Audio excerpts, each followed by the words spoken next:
I have to repair this whole back corner.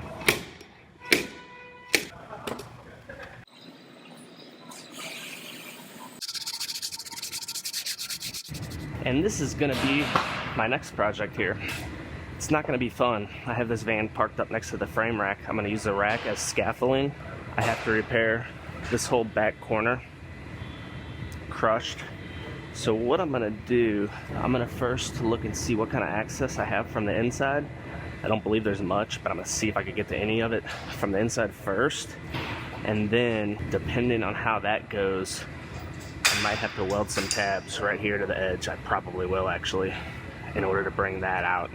And then once I bring that body line out, and it brings all of this back to where I have a normal gap at the door, then I'll be able to work the rest of the metal back into shape. So I'm looking inside of here, and I can get back behind the damage, but there's no way to really get any leverage. So, looks like I can't do much from inside of here. So I'm gonna have to weld tabs on the outside in order to bring that out.